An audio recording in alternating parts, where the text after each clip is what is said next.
Our next game is Rats, which was nominated by Anemic Cinema on iTunes. It was developed by Tarantula Studios and published by Take-Two Interactive for the Game Boy Color and Game Boy. Its earliest release date was 1998 in Europe for the Game Boy, but for the Game Boy Color, it was released in 1999 in North America. And because I have not played Rats, I will cede my authority and position to Bob Ayer, who is the designated Xerxes in all such instances. Thank you. Okay, Bob, this is your chance. Cancel the podcast.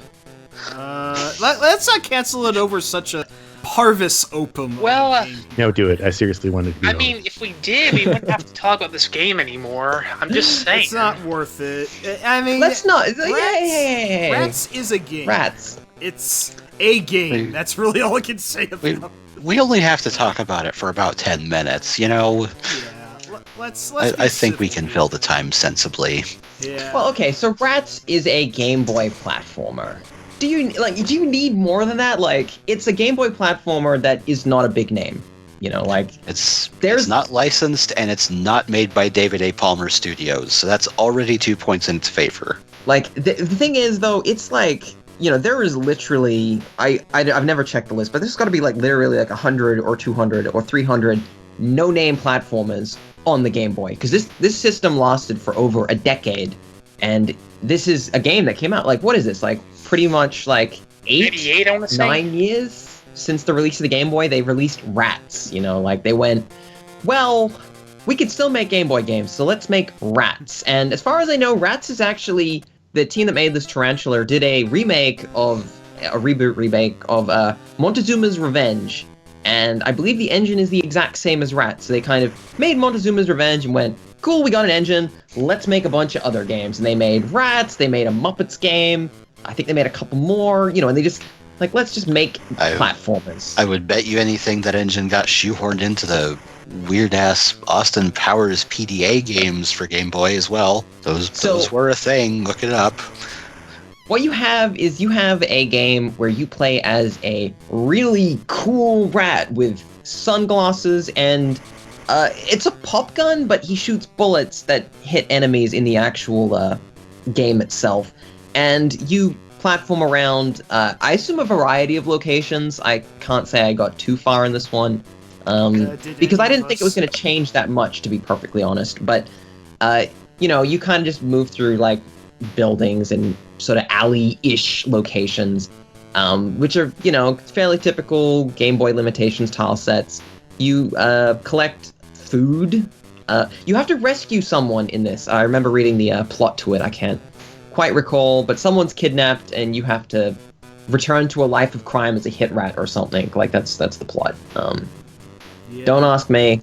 Yeah, how it plays is that you just simply have to get every item in the level, no exceptions. So this is half collect-a-thon, which, you know, might be a demerit for some people. And then you get everything, get to the exit, make sure that you don't get killed by any of the enemies. Which is difficult because you have one-hit kills. Yeah, if you die, you get plopped to the beginning of the level, so... But to the game's credit, yeah, you don't, nothing resets. So if you collected items and you die, you don't have to recollect them. They're still, enemies stay dead and collectibles stay collected.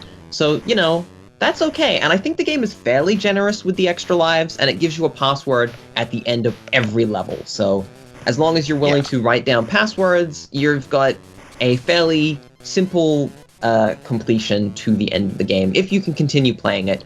Which, to be fair, we might be sounding kind of exhausted about the concept of Rats, but to be honest, when I played it, I was like, huh, this isn't bad.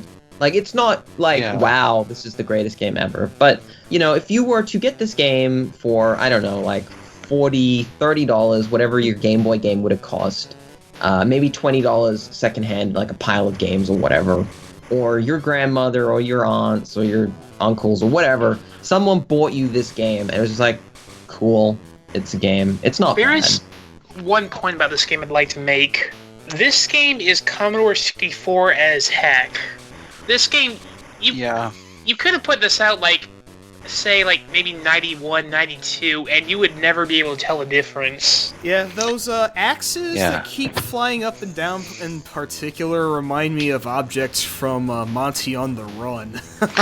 I would in fact argue that Rats is basically, like, literally Manic Miner with a gun and slightly less dumb jump physics. Like, the actual sort of platforming works fairly well. I really don't like the slippery platforms. They basically cause me to have, like, a fit. But, yeah, the actual controls are fairly tight. This game doesn't...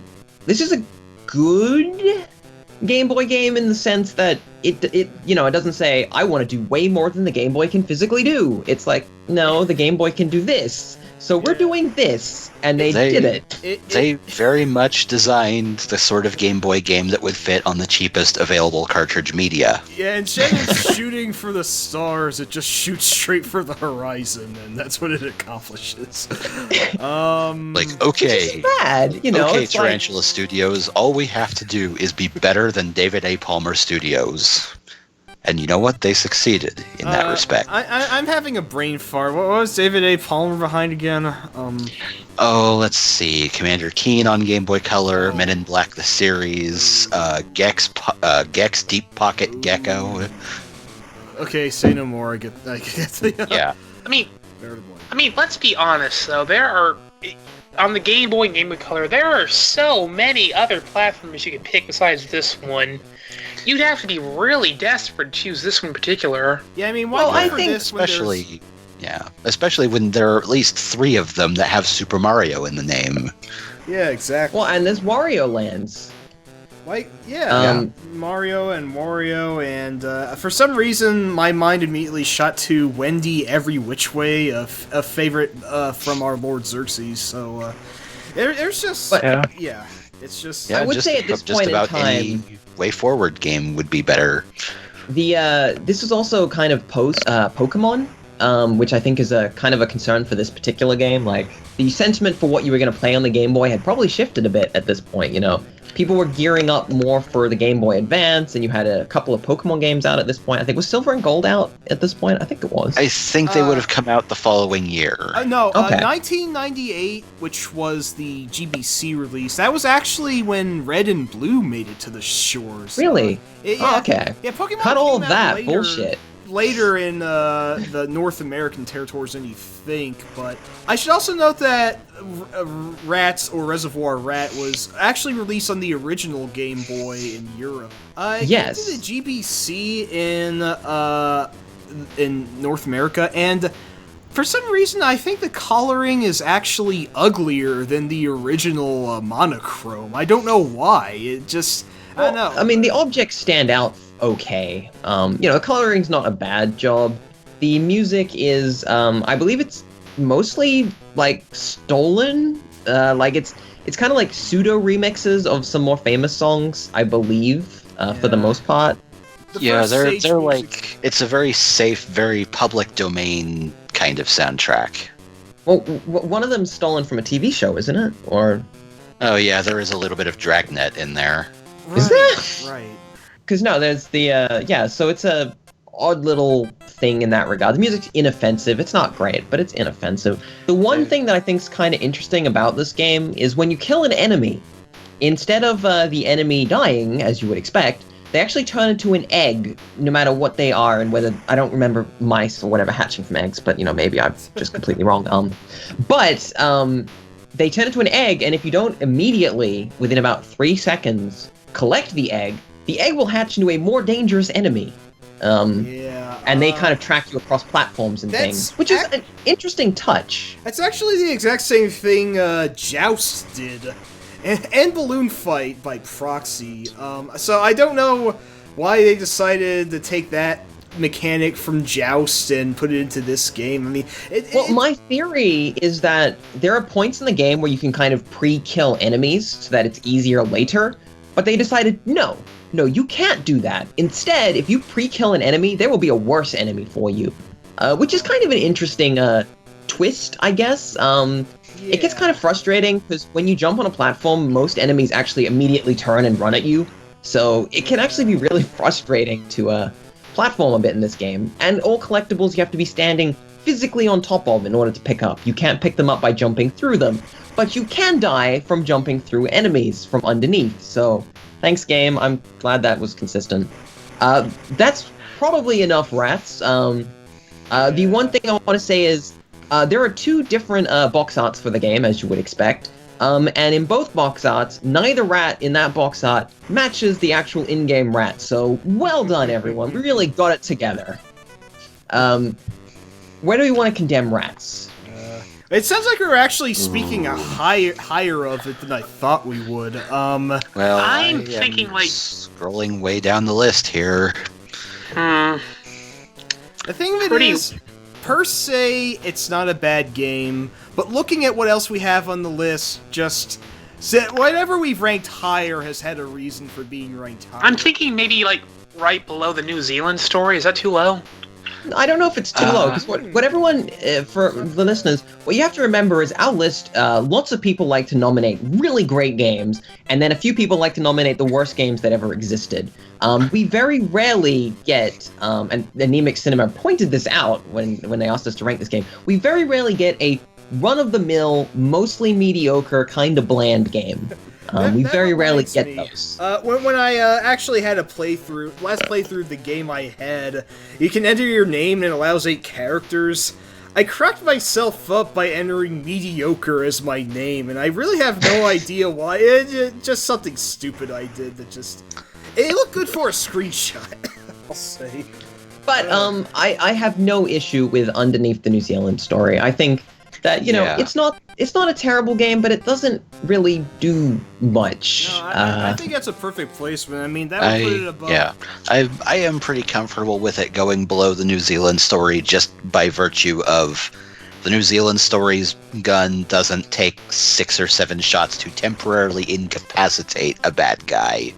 Yeah. Good point. Yeah, right. We didn't mention enemies. But too much yes, it is also, in my opinion, better than I Have No Mouth and I Must Scream, which, from my experience, the writing was good, but the actual logic of it was not. Yeah, Rats has logic, kind of. Is that Rats is competent, and there's no doubt it's a competent game. It doesn't throw anything at you that's like, oh, this sucks. But it doesn't do anything that's like, oh, this is good. It's Rats. I would say about it the same thing that I said about its music, honestly. It's a very by-the-numbers safe game. Yeah. This is not a game that they would have stood to lose a lot of money on if it did badly at the marketplace. And it was so good they released it twice. Yeah, so that's something to be said for whatever this game is, but we were really I'm surprised we got as much talk out of this as we did. I thought we'd really be scraping the bottom of the barrel for comments. Rats is most definitely a game, and that's all it'll ever be. Yep, and it sure is a game. Thanks for nominating this one.